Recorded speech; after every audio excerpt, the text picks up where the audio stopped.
My name is Rafi, and if someone finds this recording, please, don't go to Black Hollow Forest. Don't make the same mistake we did. It started as just another adventure, a camping trip. 6 of us, me, Dindar, Ido, Siska, Yoga, and Lena, we wanted to film a new vlog for our channel, Urban Explorers. That's what we called ourselves. We thought it'd be cool to camp at a place people said was haunted. The Black Hollow Forest, deep in the mountains, untouched and beautiful. But locals told us one thing before we left the village. When the full moon rises, don't light a fire in the hollow. We laughed it off. We thought it was just folklore. We were wrong. Sound of car engine, friends laughing, soft background chatter, RAFI narrating. The drive took almost 4 hours. The road was narrow, surrounded by thick pine trees. When we finally saw the wooden sign that read "Welcome to Black Hollow," the sky was already turning orange. We filmed everything, the trees, the fog, the way the sun disappeared behind the ridge. Ido made jokes, Lena played music, Yoga was flying the drone. We were just kids chasing clicks and views. We found an open spot near a small river. It looked perfect. We set up the tents, lit the campfire, and started cooking noodles. Everything felt normal, happy, peaceful. Then Lena noticed something. Pause. Faint rustling of leaves. There was a mark on one of the trees, a circle with a cross inside it, carved deep into the bark. She laughed and said, "Maybe it's a hiking symbol," but Dindar whispered, "Or maybe it's a warning." That night, as we sat around the campfire, someone suggested we tell ghost stories. Ido went first, some made-up nonsense about a headless ranger. We laughed, but when the wind blew hard, all our flames flickered at once. For a moment, I thought I saw someone standing between the trees. A tall figure, still, watching. I pointed the camera, but the light was too weak, only shadows. When I looked back, the figure was gone. Distant owl hooting, RAFI whispering. I told myself it was nothing, just the forest playing tricks. But later that night, when we replayed the footage, there was something right behind us, in the corner of the frame. A faint outline of a face, pale, watching. We argued about it. Ido said it was a lens flare. Yoga swore he saw hair moving in the reflection. And Lena, she said she heard someone breathing behind her when we filmed that shot. We all laughed again, trying to shake off the fear. But deep down, we knew something wasn't right. Wind intensifies, branches creaking. That was the first night, and it was the last time any of us truly laughed. The next morning, the forest was wrapped in fog. It wasn't the usual mist.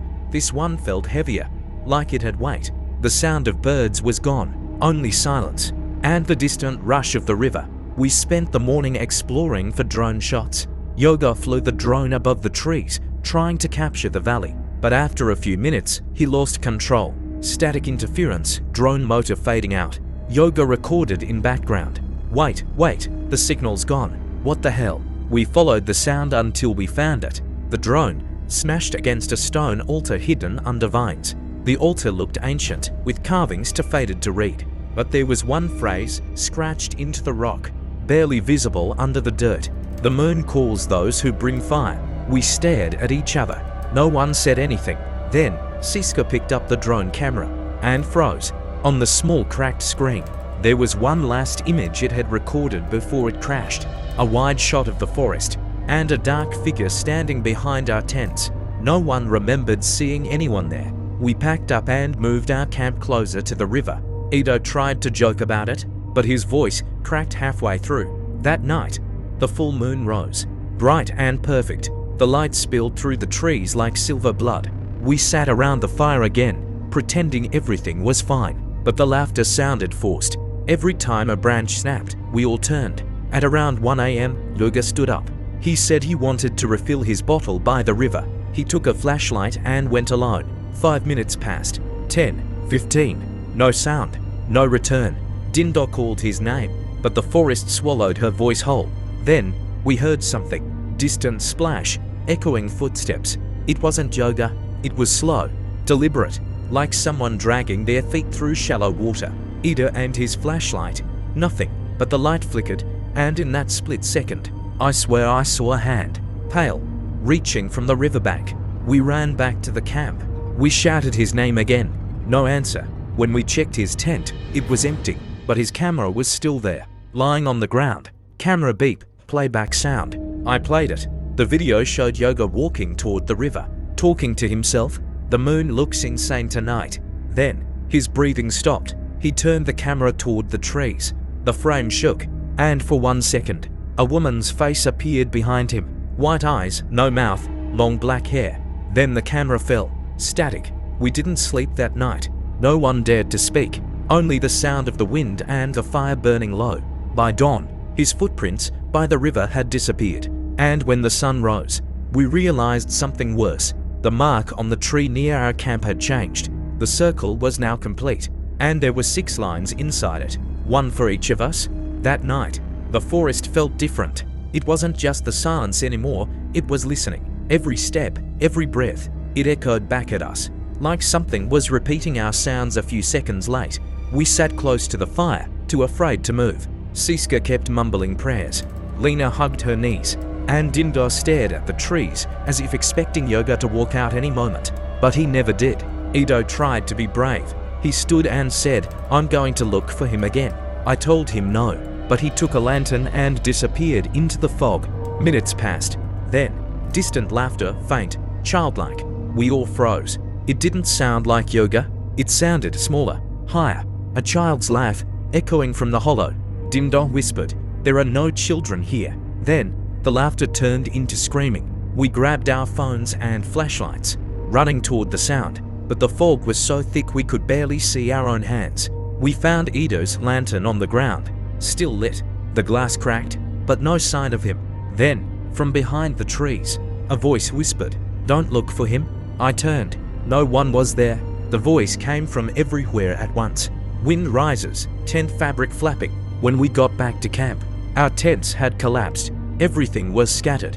Bags, clothes, cameras, food. Like someone had gone through them in a hurry. Siska was trembling. She said she saw movement near the river. A woman crawling, dragging something heavy.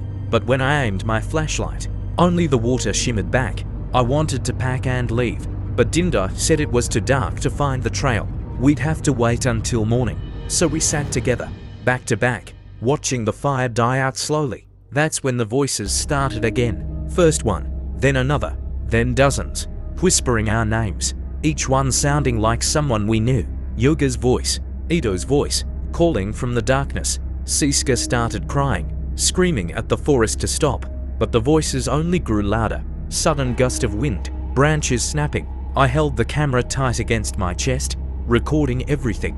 The trees began to sway though there was no wind, and in the flicker of the dying fire, I saw them, shapes, dozens of them, standing in the mist, faces pale and eyeless, all turned toward us. Lena fainted. Dindar pulled her close. I wanted to run, but something inside me said, if we move, they'll follow. So we stayed there, frozen, until the fire went out completely. When the last ember died, so did the voices. And then there was only the sound of the forest breathing. Long pause, faint rustling. That was the moment I realized we were no longer in their forest. We were in their ritual. When morning came, it didn't feel like morning. The light was grey, thick, cold, lifeless. There was no bird song, no wind, no insects, just silence. Ido and Yoga were gone. Only their tents remained, torn open. We didn't talk much while packing. We just wanted to leave. But every path we took led us back to the same clearing. No matter which direction we walked, we always ended up at the fire pit. It was like the forest was folding around us. By noon, Lena started to shake uncontrollably. She said she heard a woman calling her name. We tried to calm her, but she looked straight through me, eyes wide, pupils dilated, and whispered, "She says the moon's almost ready." That's when I saw it. The altar we'd found earlier, the one where the drone crashed. It was glowing faintly, blue, as if something beneath it was burning cold fire. We should have run, but we were drawn to it, like moths to light. Low chanting fades in, distant female voices humming. The air got heavier. The smell of earth, rot, something metallic. Siska clutched her head, crying, "Make it stop, please make it stop." But there was no sound for her to cover her ears from. The chanting wasn't coming from outside. It was inside our heads. Then Lena stood up. Her voice changed, deeper, older. "They're waiting for us, Rathi." Her eyes had turned white, no pupils. She walked toward the altar. We tried to hold her back, but her body felt like stone, heavy, rigid. She stepped into the circle carved in the dirt, and the blue flame rose higher, spiraling into the air. The chant grew louder. I felt my bones vibrate. Siska screamed, and suddenly, loud burst of wind, low growling tone. Lena's body lifted off the ground. Her hair flowed upward as if gravity had reversed. She opened her mouth, and a shadow poured out of her. It moved like smoke, but it had a shape. Arms, fingers, a face stretching into a scream. Then she fell, hard. Her body didn't move again. The blue fire vanished. The chanting stopped. Dinda ran to her, shaking her shoulders, crying, "Lena, wake up, please." But I knew she wouldn't. When we looked up, the sun had already set. The full moon hung above the trees, huge, white, and wrong. It wasn't just glowing, it was bleeding. A faint red ring surrounded it, dripping light down into the forest like veins. Then, from the altar, a whisper escaped, soft, but everywhere at once. One more. To complete the circle, deep bass rumble, tree branches snapping. That's when we realized there were only 3 of us left. Me, Dinda, and Siska, who was now staring blankly at the moon, her lips moving in silent prayer. Night came again, but it wasn't night anymore. The forest glowed red under the bleeding moon. Every shadow stretched like something alive. We didn't talk. We couldn't. Siska just kept whispering prayers that didn't sound like any language I knew. And Dinda, she kept holding the camera, shaking, saying, "We just have to keep filming. If someone finds this, they'll know we were here." But deep down, I think we both knew. No one was ever going to find us. Rustling of dry leaves, faint whispering around. We started walking, anywhere, just away from the altar. Every few steps, I turned on the flashlight, but the light barely cut through the fog. It felt thicker now, like smoke. Then, we saw them, figures between the trees. Dozens of them, standing perfectly still. I lifted the camera and zoomed in. Their faces were blank, stretched, grey, their eyes gone. Each one had that same symbol carved across the chest, a circle with 6 lines. Dinda covered her mouth to keep from screaming. One of the figures moved its head, slowly toward us. "You lit the fire," it whispered. Then, the forest exploded with sound. Branches snapping, distant screams, frantic breathing. They started running, not walking, running at us, fast. We ran. We ran through the trees, the mud, the river. Siska was behind us, screaming. Then suddenly she wasn't. I turned back for a second, and she was gone. Only her flashlight, rolling on the ground, still on. The fog swallowed her whole. Dinda grabbed my arm and pulled me forward. We found a small cave halfway up the slope, just enough to hide. We crawled inside, the camera light flickering. Outside, the forest went silent again, only the sound of our breathing. I thought we were safe, until I saw Dinda's face. Her eyes were wide open, staring past me. "Rafi," she whispered. They followed us. Behind her, at the cave's mouth, a pale hand reached in, thin, long fingers scraping the rock. I swung the flashlight, and for a split second, I saw her, the woman from the river, hair floating as if underwater, mouth opening wider and wider, until it wasn't a face anymore, just darkness swallowing everything. Camera drops, static noise. When I woke up, it was morning. The forest was quiet, empty. The sun finally rose. The fog was gone. Dinda wasn't there. Her backpack, her phone, the camera gone. Only this recorder was left, lying next to me. I walked until I found the road. Someone must have found me hours later. They said I was muttering the same words over and over. I don't remember what I said, but I think it was her name. Pause, faint whisper in the background, "Rafi." They never found the others. The footage was gone too. Only this voice remains. And tonight, as I record this, there's a full moon outside my window. It's red again. Long silence, faint knocking sound, then a woman's whisper. "Welcome back to the hollow." Static, abrupt cut. "My name is Rafi, and if you're hearing this, it means I made it out. At least, part of me did." Short pause. People always talk about urban legends. The haunted lake, the forest where people vanish. We used to laugh about them during class, as if ghosts were just stories for kids. Soft chuckle, then fades. But that weekend, everything changed. Sound, firewood popping, faint laughter in the background, friends chatting faintly. There were 6 of us. Me, Dinda, Siska, Bayu, Armin, and Rizal. We were college friends, looking for one last adventure before graduation. Someone mentioned Black Hollow Forest. a place off the map, surrounded by old local myths. Slightly teasing tone. The kind of place people say you shouldn't visit during a full moon. Pause. Tone lowers. We didn't listen. Sound. Car engine. Gravel road under tires. Soft background chatter. Nostalgic tone. We left early that morning. Bayu was driving, music blasting, and Dindo kept filming everything for her vlog. She said, "We're gonna get 1 million views when this goes up." Soft laugh, then fades. I wish she never said that. Sound. Forest ambience, birds, distant stream, footsteps on leaves. We reached the forest around 4 p.m. Tall trees everywhere. The air smelled like rain and moss. It was peaceful, too peaceful. Uneasy tone. There was no cell signal, just silence. Even the birds stopped after we stepped deeper in. Arman joked, "Maybe the ghosts are watching us." We laughed, but somewhere deep inside, I think we all felt it. That strange pressure, like something unseen was staring right back. Sound. Setting up tents, metal clinks, soft chatter and laughter. We built our camp near a small stream. The water was crystal clear. Dinda took pictures while Siska collected firewood. Everything felt normal again. Smiling tone. Until sunset. Sound. Crickets fade out, replaced by faint wind, eerie silence. The forest changed color as the sun went down. The air grew colder. The fog started to roll in. By the time we lit the campfire, the forest had gone completely silent again. Nervous tone. Rizzo pointed at the moon. It was full, huge, blood red. Sound. Wind picking up, fire crackling stronger, occasional owl hoot. Serious tone. That's when Dinda started asking locals we met earlier if they'd ever heard of the Hollow. They warned her not to stay overnight. They said there was a ritual site somewhere in the woods, a place where old villagers used to sacrifice animals, or worse. Bayu laughed and said, "Great, maybe we'll summon something cool for the vlog." Pause. Breathed softly. We didn't know how close we already were. Sound. Distant water dripping, soft camera click, recording beep. Curious tone. Around 9 p.m, we decided to explore a bit, just for footage. We followed the stream uphill, flashlights in hand. At first, everything looked normal. Then, Dinda spotted something carved into a tree. Whisper.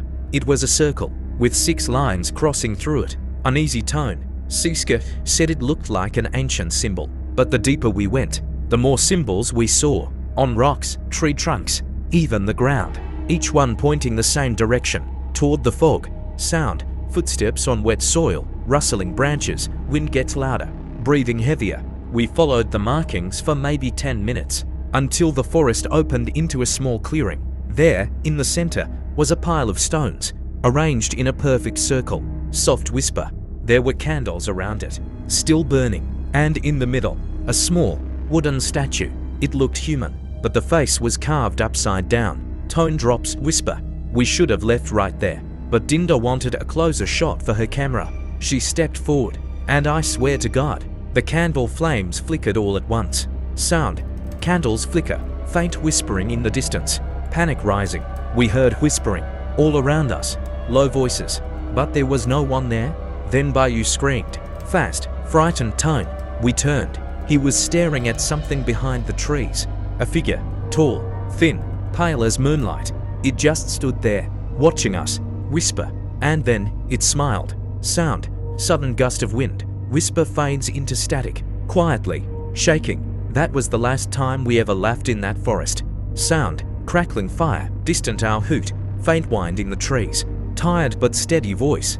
We ran back to the camp that night, pretending nothing happened. No one said a word about the figure we saw. Not even Bayu. Short pause. Tone uneasy.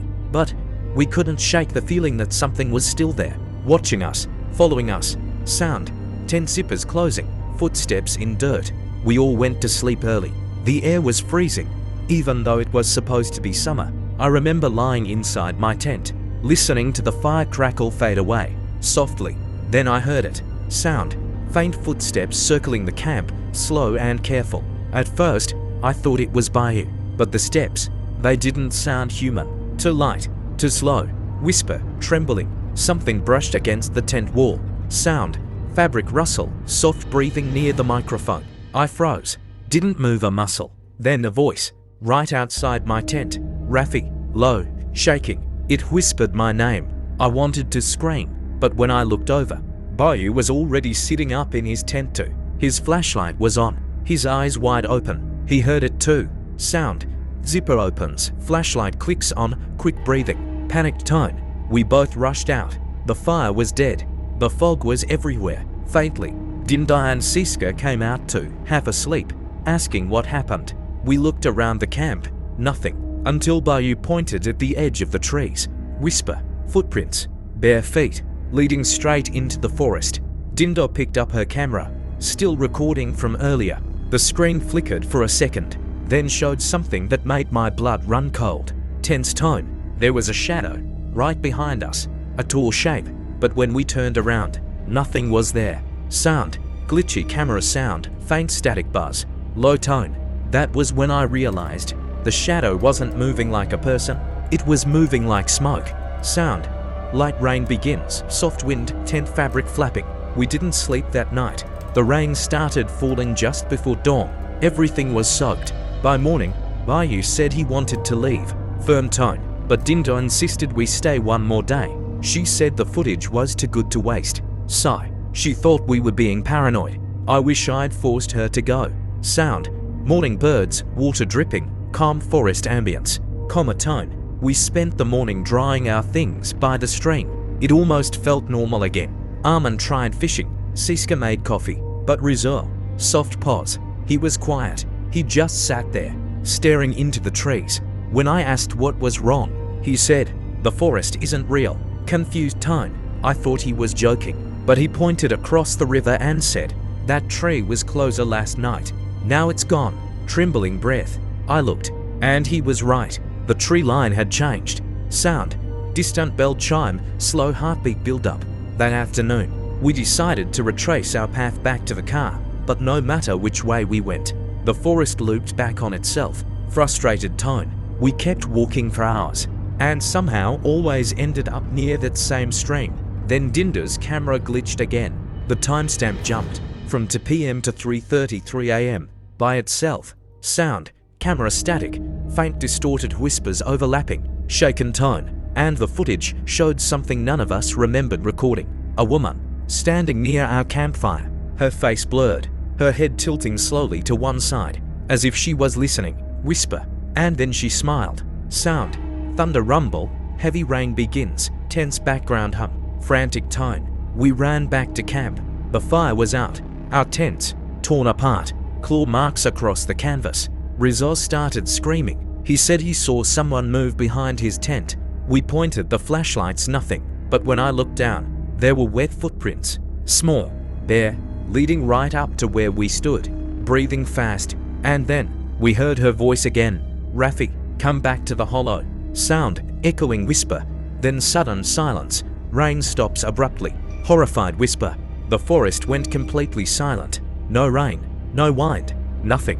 And then, we saw the candles, hundreds of them, lit between the trees, all burning at once. Fearful pause. We weren't alone anymore. Sound. Deep forest hum, low frequency drone, footsteps running in mud. Shouting tone.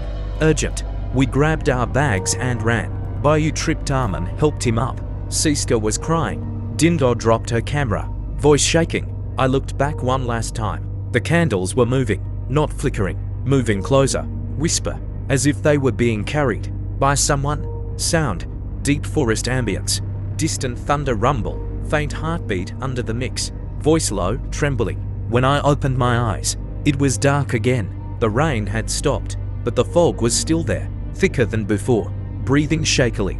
Everyone was quiet. Bayu and Armin were arguing about the map. They said the path we used to come here was gone. Completely gone. Whisper. Even the river had moved. Sound. Leaves crunching underfoot. Flashlight clicks. Faint dripping water. We tried retracing our steps again. That's when Dindo noticed something. There were ropes hanging from the trees.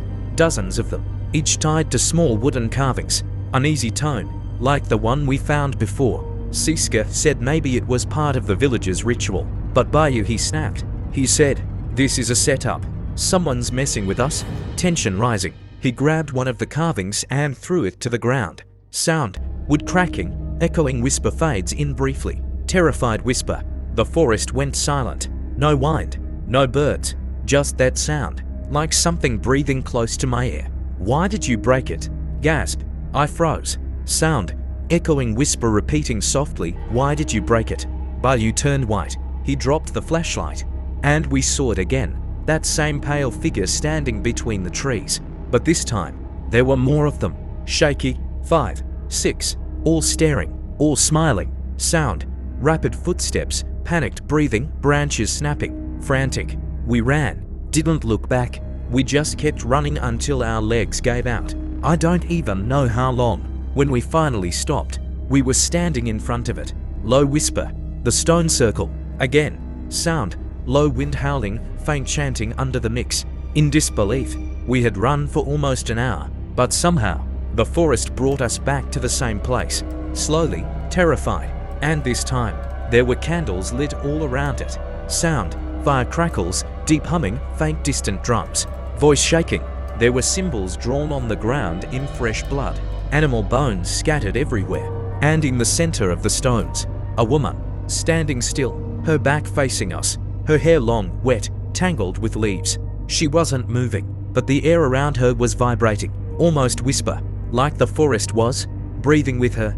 Dinda lifted the camera. Her hands were shaking. She whispered, "Is this real?" Then the woman turned. Sound. High-pitched ringing, heart beating fast, distorted whispering. Panicked whisper. Her face. It wasn't a face. It was a mask made of skin, sewn together. Her eyes were just black holes. She raised her hand, and every candle flame tilted toward us, all at once, gasping.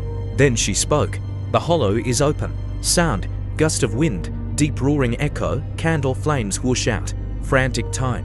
The wind exploded, throwing us to the ground. The camera fell and kept recording. You can hear Dinda screaming, bodies shouting, Siska praying, shaking. I saw something crawling out of the ground. Hands. Grey, thin hands.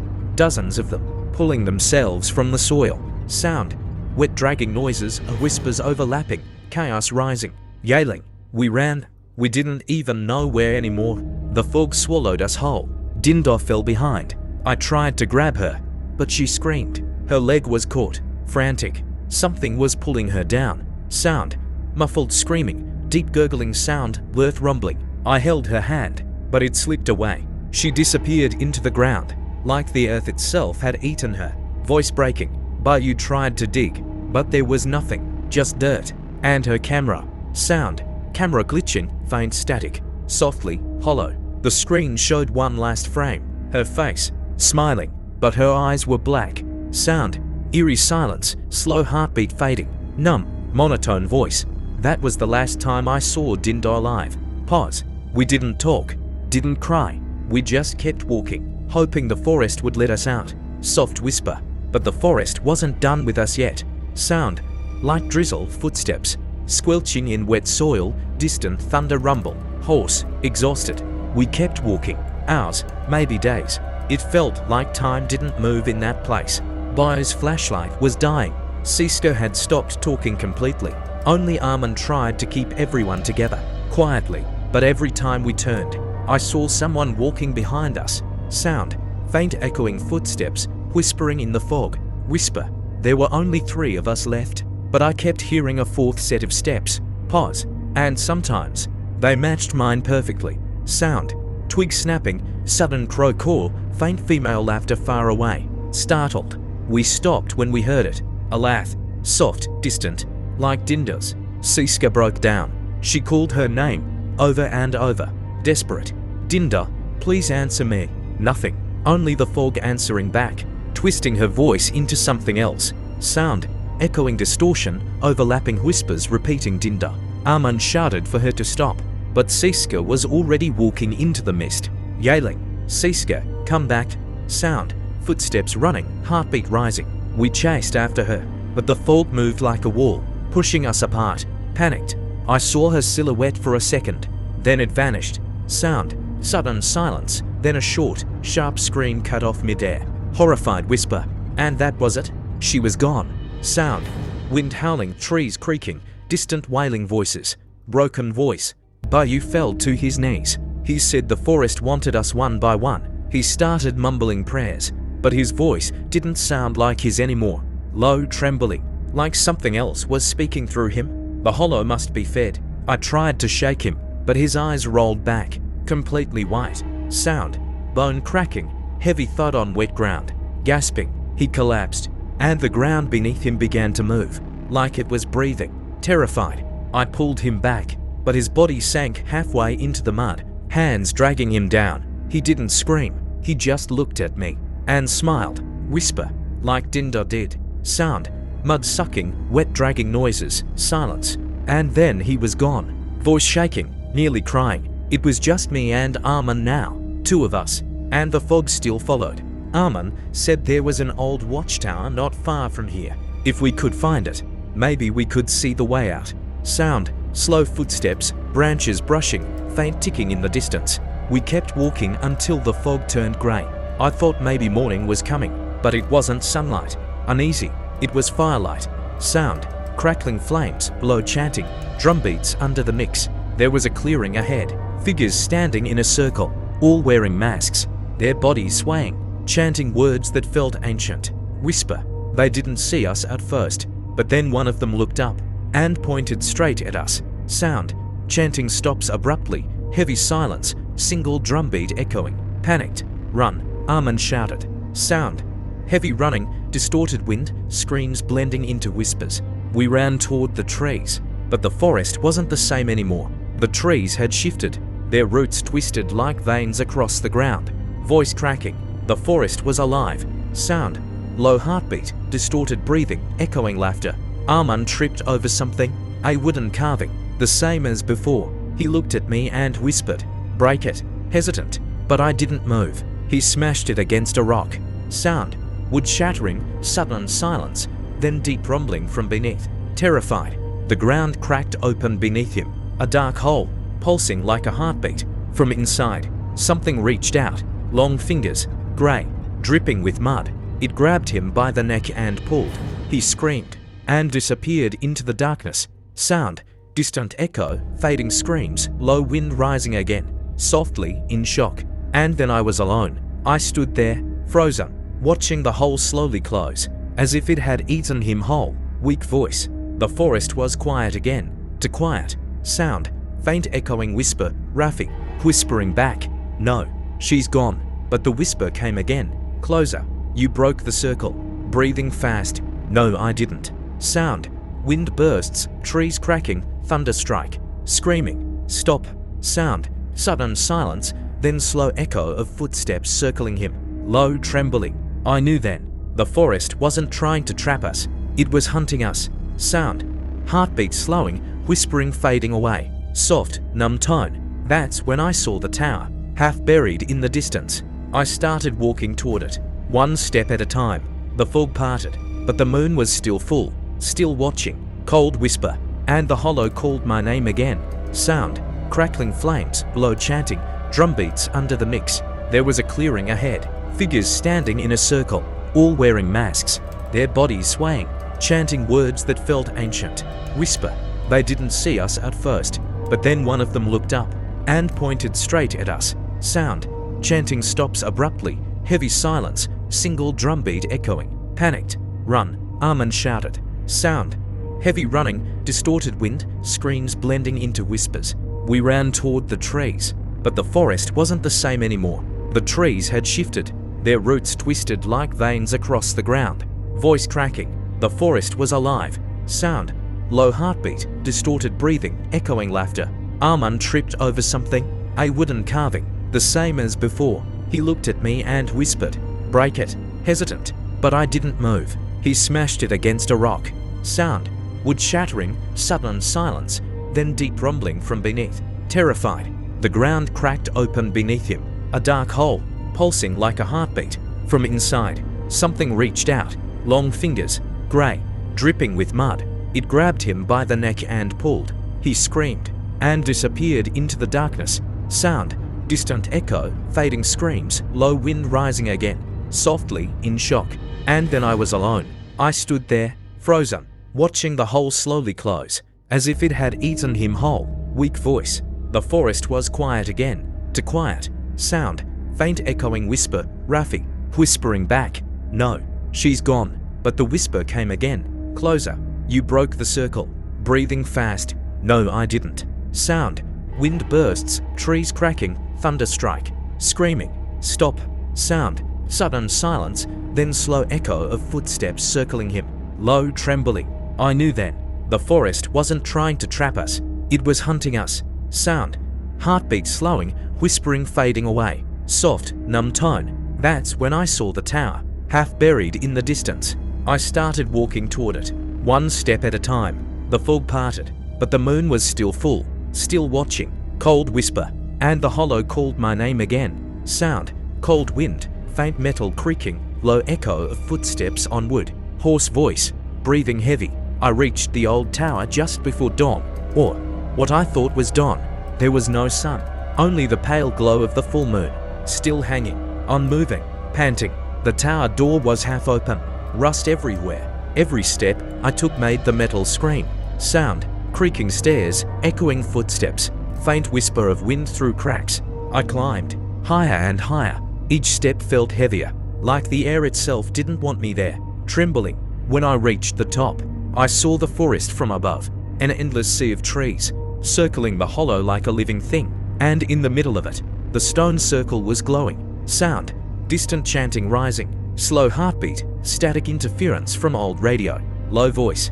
There was an old radio on the table, still working somehow. I turned the knob, and through the static, a voice came through. You shouldn't have stayed after the moon rose. Panicked, I dropped it. The voice. It was mine. Sound. Feedback screech. Distortion, faint whisper repeating. You broke the circle. Voice cracking. I backed away, but the floorboards trembled beneath me. The tower groaned, like it was alive. Whisper. Then, I heard them. Sound. Whispers rising from below. Distant screams. Overlapping, wind shaking the tower. Terrified. Voices. All of them. Dinda. Siska. Bayu. Arman. Calling my name. Rafi. Come down. Voice breaking. No, no. You're not real. I looked down and saw them standing at the base of the tower. 4 figures. Heads tilted up. Smiling. Sound. Deep echoing wind. Faint laughter under the mix. Their faces were wrong. Skin stretched. Eyes black and empty. But their voices. They sounded like my friends. Sound. Thunder crash. Metal tower rattling violently. Heartbeat racing fast. Yailing over noise. I ran to the ladder, but the door below slammed shut. The metal twisted by itself. Panicked. The tower was shaking apart. I climbed to the very top. Onto the roof. The wind howling so loud it burned my ears. Screaming against wind. Sound. Silence drop. Only low echo remains. Soft whisper from the air. You broke the circle, Rafi. Now you must finish it. Sound. Deep pulse. Ground rumbling from below. Distant howl. Frightened. The forest began to glow. Every carving, every symbol, lighting up in crimson light. Realizing it wasn't a curse. It was a seal. And we broke it. The hollow wasn't trapping us. It was holding something in. Sound. Low roar from deep.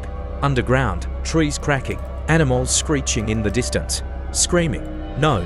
No, what did we do? Sound. Metal snapping. Tower collapsing. Heavy wind gust. Faint whisper. Echoing. Then everything stopped. The wind. The noise. Even my heartbeat. Soft, slow tone. The creature froze. And began to dissolve into ash. One by one. The carvings in the forest burned out. The moon dimmed. The fog faded. Weak laugh. Half crying. It was over. Or I thought it was. Sound. Faint morning breeze. Birds chirping softly. Camera static resuming. I woke up at sunrise. Lying by the road outside the forest. No tower. No fog. Just silence. A rescue team found me later that day. They said I was the only one there. Quietly. No trace of my friends. No footprints. No carvings. Nothing. Sound. Tape rewinding. Faint static. Voice distortion. Soft whisper. But when I checked Dinda's camera later, there was one final clip. Sound. Camera glitching. Faint laugh in background. It showed the tower. Standing tall. The full moon above it. And someone standing at the top. Looking down at the forest. Terrified whisper. It was me. Sound. Slow heartbeat fading. Whisper repeating the hollow is open. Silence. Final line. Cold tone. If anyone finds this recording, don't go there. Don't camp near Black Hollow. When the moon is full, the forest remembers.